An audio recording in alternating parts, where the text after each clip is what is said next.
Well, millions of people have been waiting weeks to learn the verdict in the Sean Diddy Combs case, and one thing for sure, there is a lot to unpack here. So joining us live now is former U.S. Attorney Dawn Ison. Thank you so much for being with us, Dawn.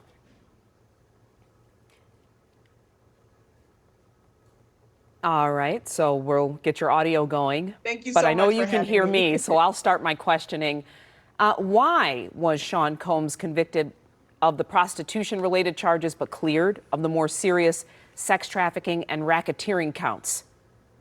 Yeah, I think that the jury had a hard time when you have individuals who, the jury have a hard time seeing individuals who have, for the most part, consented to it, even in this case, that there were allegations that it was coercion and by force, seeing those folks as victims. We've had those kinds of cases in the Eastern District. The Victory Inn case in particular was a case where we charged sex trafficking in that case because the main defendant there, they were addicted to drugs, and I can say this because it was public record, it was a trial, and he would give them drugs or withhold drugs and force them to engage in sex trafficking. That the jury didn't convict him on that charge. They convicted him on the drug trafficking. And also with the racketeering count, I don't know that there was sufficient evidence produced to make out that count. And so I believe that the jury found that there was just not enough evidence to make that out. Well, and interesting that you say that, because we heard many people say we did see violent domestic abuse, but did we see sex trafficking? And that was one of the biggest sticking points in the issues.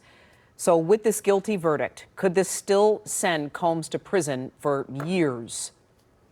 Of course, he is facing a less serious offense, a 10-year offense instead of the 20-year offense for sex trafficking. And of course, the difference between him and R. Kelly is that R. Kelly's victims were minors. Right. So he could potentially face prison time. I kind of did a preliminary assessment of the guidelines, and he could potentially, if he doesn't have a criminal record, face anywhere between 18 to 24.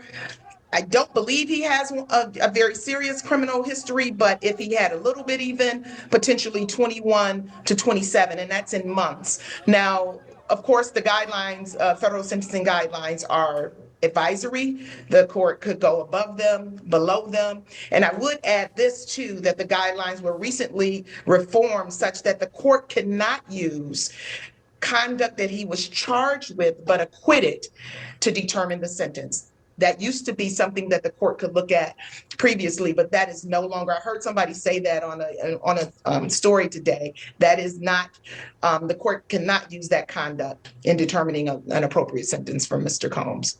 Mm-hmm.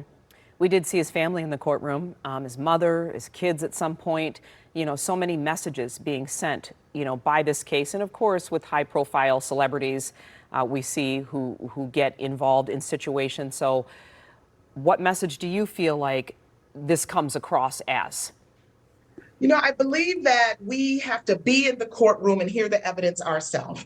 And it's the system. And the prosecution has an obligation to present sufficient evidence. Whether or not somebody is guilty or not is not the test. It's whether or not the evidence is sufficient to prove them guilty beyond a reasonable doubt. I think the message here is that violence, domestic violence, is a serious problem, that often people who are subjected to that type of violence remain in these relationships for whatever reasons, and that we need to address some of the mindsets of women, in my view, who remain in relationships like this and help them to the degree that we can.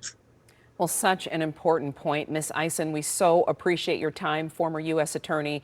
Thank you for your expertise this afternoon. Thank you for having me. All right.